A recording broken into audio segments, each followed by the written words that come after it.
नमस्कार, मी संकेत धलपे, राजे यशवंत मुकणे औद्योगिक प्रशिक्षण संस्था, विक्रमगड या संस्थेतील यांत्रिक मोटारगाडी या व्यवसायाचा शिल्पनिदेशक.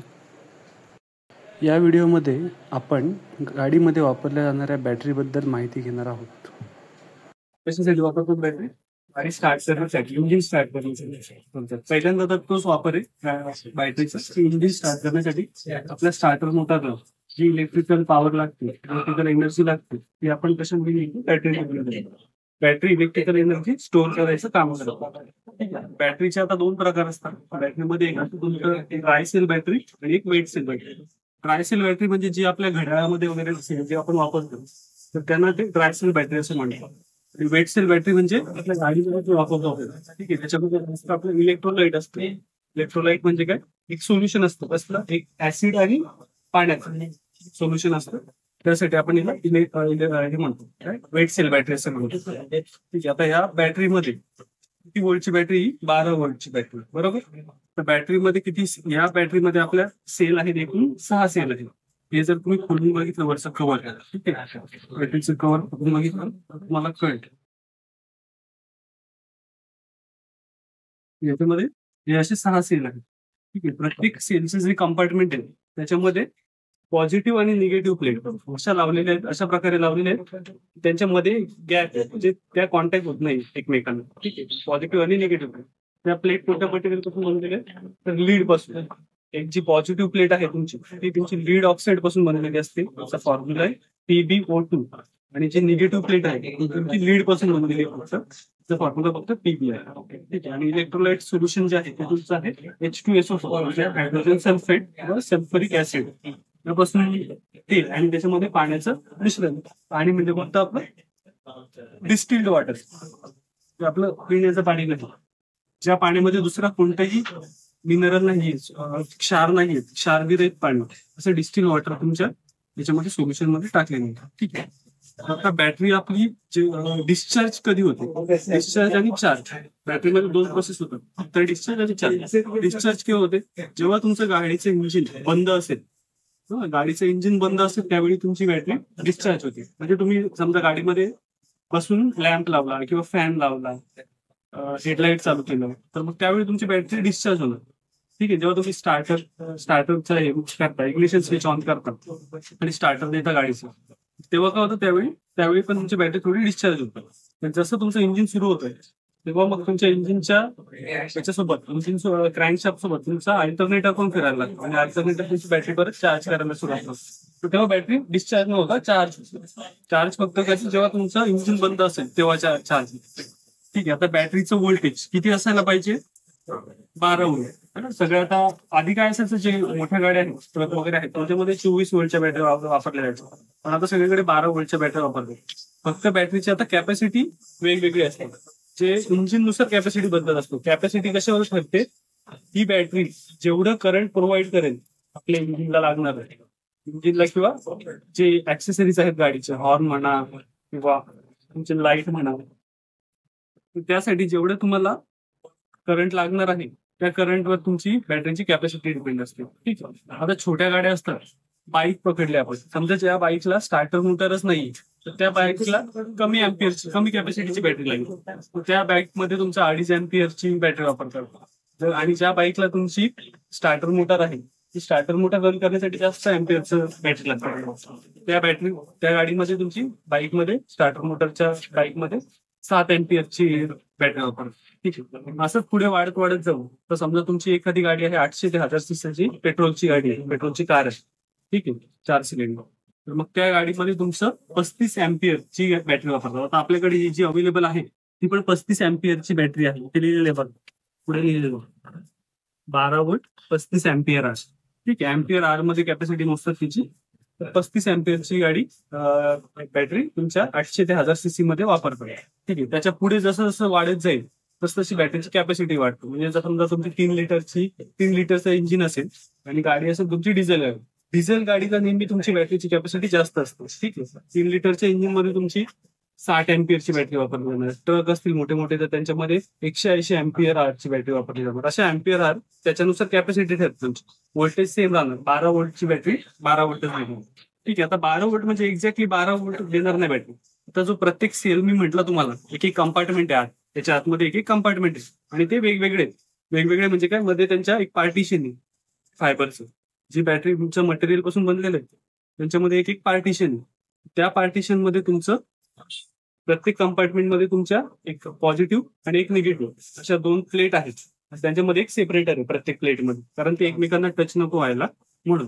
मग ते आपल्याला चेक कसं करायचं, आता प्रत्येक जो सेल आहे तो आपला 2.1 व्होल्ट या कॅपॅसिटी पर्यंत बनलेला असतो. ठीक आहे. आणि तो चेक करण्यासाठी आपल्याला व्होल्टेज चेक करण्यासाठी आपण आता व्होल्टमीटरचा वापर करूया. व्होल्टमीटर म्हणजे मल्टीमीटर आहे आणि त्याच्यातच सगळं अॅमीटर व्होल्टमीटर सगळं दिलेलं. ठीक आहे. व्होल्टमीटर आपण जेव्हा चेक करतो तेव्हा आपण नेहमी पॅरलल मध्ये कनेक्शन जोडतो व्होल्टेज मोजताना. ठीक आहे. आणि करंट मोजताना आपण सिरीज मध्ये जोडतो. ठीक आहे. आता आपल्याला प्रत्येक सेलचं मोजायचं आहे ना. आता जे सेल आहेत ते पण प्रत्येक सेल आपला एकमेकाशी सिरीज मध्ये जोडलेला आहे आणि त्याचं नंतर मग 2.1 2.1 2.1 असे 6 सेल मिळून टोटल व्होल्टेज आपलं होतंय 12 व्होल्ट. ठीक आहे. 12च्या वर पण. आधी आपण सुरुवातीला बॅटरीचं व्होल्टेज मोजूया. तर बॅटरीचं व्होल्टेज, आता हा निगेटिव्ह टर्मिनल, त्याला निगेटिव्ह टर्मिनलला आपण निगेटिव्हचं लावा आणि पॉझिटिव्हला पॉझिटिव्ह. ठीक आहे. किती दाखवतो व्होल्टेज? 12.09 म्हणजे 12.1च्या आसपास आहे. ठीक आहे. फुल चार्ज बॅटरी आपली म्हणून ते 12.1 12च्या वर आहे. जर बॅटरी कमी चार्ज असेल तर मग ते 12च्या खाली जातं. आता प्रत्येक सेलचं आपण मोजायला घेतलं. ठीक आहे. आता पॉझिटिव्ह पासून सुरू करतोय ना आपण.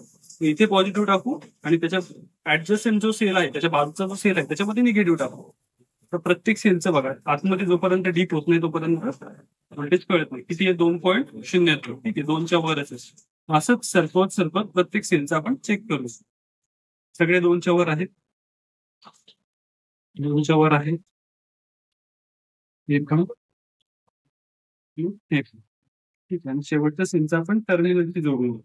आता हे जरा कमी जास्त असतं. हे 0.56 आहे आणि तुम्ही इथे जे मोजाल तुमचं 1.5च्या आसपास. ठीक आहे. एवढं व्होल्टेज असतं. म्हणजे प्रत्येक सेलचं आपण मोजलं तर किती आलं तर 2च्या वरच आलं. सगळ्यांचं मिळून आपलं 2.1 झालं. ठीक आहे. हे झालं बॅटरीचं व्होल्टेज मोजायचं. आता बॅटरी बद्दल जर आपण माहिती घेतली तर बॅटरी चार्ज आणि डिस्चार्ज होताना काय केमिकल रिएक्शन होते ते आपण बघूया. ठीक आहे. आता त्याप्रमाणे मी तुम्हाला सांगितलं याच्यामध्ये पॉझिटिव्ह प्लेट आणि निगेटिव्ह प्लेट प्रत्येक कंपार्टमेंटमध्ये 2 प्लेट असतात. पॉझिटिव्ह एक निगेटिव्ह आणि त्या सेपरेट केलेल्या असतात तुमच्या एका सेपरेटरमध्ये जो फायबरचा किंवा रबरचा बनलेला. ठीक आहे. मग आता ज्यावेळी आपली बॅटरी डिस्चार्ज होते, डिस्चार्ज म्हणजे कधी, जेव्हा आपली गाडी बंद असते, लॅम्प वगैरे लावला आपण, लॅम्प लावला किंवा ऑडिओ सिस्टम चालू केली किंवा फॅन वगैरे चालू केला गाडीमध्ये, तेव्हा डिस्चार्ज होतो. डिस्चार्ज होताना काय होतं, त्याच्यामध्ये सोल्युशन असतं तुमच्या याच्यामध्ये इलेक्ट्रोलाइट सोल्युशन. ते असतं तुमचं सल्फ्युरिक ऍसिड म्हणजे H2SO4. ठीक आहे. आणि तुमचा पॉझिटिव्ह प्लेटला असतो तुमचा लीड पेरॉक्साईड म्हणजे PbO2. जेव्हा रिएक्शन होते केमिकल रिएक्शन तेव्हा काय होतं, तो ऑक्सिजन येतो, हायड्रोजन सल्फेट आहे त्याच्या हायड्रोजन आणि सल्फेटचे जे मॉलिक्यूल आहेत ते वेगळे होतात. H2 वेगळा होतो आणि SO4 वेगळा होतो.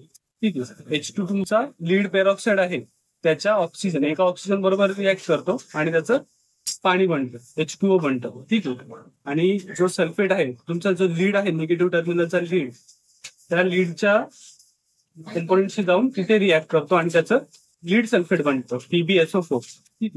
आणि जो आपला पहिला पॉझिटिव्ह टर्मिनलचा PbO राहिलेला आहे, एक ऑक्सिजनचा मॉलिक्यूल राहिलेला आहे, तो परत एका हायड्रोजन मॉलिक्यूलशी रिॲक्ट करणार आणि त्याचं पाणी बनवणार. ठीक आहे. मग लीड आपला मोकळा राहिला हा, मग जो सल्फेटचा एखादा मॉलिक्यूल आहे तो परत त्या लीडला जाऊन अटॅच होणार. म्हणजे दोन्ही ज्या प्लेट होत्या, आपली पहिली प्लेट होती जी लीड पेरॉक्साईडची होती पॉझिटिव्हची आणि निगेटिव्हची प्लेट होती ती फक्त लीडची होती. तर दोन्ही प्लेटचं रूपांतर कशात झालं, लीड सल्फेटमध्ये PbSO4. आणि आतमध्ये जे इलेक्ट्रोलाइट होतं ते होतं तुमचं H2SO4चं. ठीक आहे. त्याचं रूपांतर झालं तुमचं H2O मध्ये. H2O म्हणजे पाणी, डिस्टिल वॉटर मध्ये रूपांतर झालं. म्हणजे हेच प्रोसेस होताना, डिस्चार्ज चार्ज होताना हायड्रोजन गॅस पण तुमचा कधी कधी बाहेर निघत असतो याच्यातून. त्याच्यामुळे तुमच्या याच्यात हायड्रोजन ऑक्सिजन गॅस कधी कधी बाहेर निघत असतो. त्याच्यामुळे कधी कधी तुमची याची इलेक्ट्रोलाइटची लेवल कमी होते. ती लेवल भरून काढण्यासाठी आपण काय करतो, त्याच्यामध्ये डिस्टिल वॉटर टाकतो. ठीक आहे. जर त्याची स्पेसिफिक ग्रॅव्हिटी कमी झाली, या बॅटरीची स्पेसिफिक ग्रॅव्हिटी किती असते, 1.28 ते 1.35 या दरम्यान स्पेसिफिक ग्रॅव्हिटी असते. आणि ती जेव्हा कमी होते त्यावेळी त्याच्यामध्ये स्पेसिफिक ग्रॅव्हिटी कमी झाली तर मग तुमचं ऍसिड टाकायचं. आणि जेव्हा तुमचं इलेक्ट्रोलाइटचं लेवल कमी झालं तेव्हा त्याच्यामध्ये डिस्टिल्ड वॉटर पाणी जे असतं बॅटरीचं ते पाणी टाकायचं. ठीक आहे. जेव्हा आता ही डिस्चार्ज झाली बॅटरी पूर्ण, ठीक आहे, तर लीडचं जे प्लेट होते आपल्या लीड पेरॉक्साईड आणि लीडच्या त्यांचं रूपांतर झालं तुमचं लीड सल्फेट मध्ये दोन्ही प्लेट. ठीक आहे. आता काय चार्ज होणार बॅटरी. चार्ज कशी होणार? जेव्हा तुम्ही गाडीचं इंजिन स्टार्ट करता तेव्हा तुमचा अल्टरनेटर आहे. आता गाड्यांमध्ये अल्टरनेटर चालू आहे. पहिले आधी काय होता डायनॅमो होता, तो डीसी मध्ये चार्ज करतो. आता अल्टरनेटर आहे.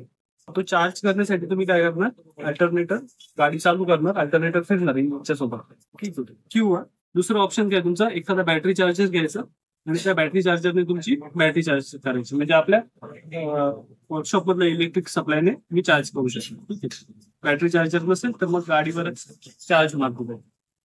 चार्ज होताना काय होणार, तुमचं चार्ज होताना परत त्याच्यामध्ये रिॲक्शन होणार, केमिकल रिॲक्शन. काय रिॲक्शन होणार, जे लीड सल्फेट होतं पॉझिटिव्ह प्लेटचं त्यातलं सल्फेट वेगळं होणार आणि ते H2O मधल्या H2Oचं सेपरेशन होणार. हायड्रोजन वेगळं होणार, ऑक्सिजन वेगळं होणार आणि हायड्रोजन बरोबर ते रिॲक्ट करणार लीड सल्फेटचं सल्फेट. तिथे परत ऍसिड तयार होणार, कोणतं, सल्फ्युरिक ऍसिड H2SO4 तयार होईल. आणि जे लीड जे होतं त्याचं परत लीड पेरॉक्साईड मध्ये तयार होणार पॉझिटिव्ह प्लेट. आणि निगेटिव्ह प्लेटचं पण तसं होणार, लीड सल्फेटचं लीड वेगळं होणार आणि सल्फेट येते हायड्रोजन आयटम सोबत रिॲक्ट करणार आणि त्याचं H2SO4 म्हणजे ऍसिड बनवणार. आणि अशा प्रकारे चार्जिंग डिस्चार्जिंग प्रोसेस कंटिन्युअस चालू राहील. ठीक आहे.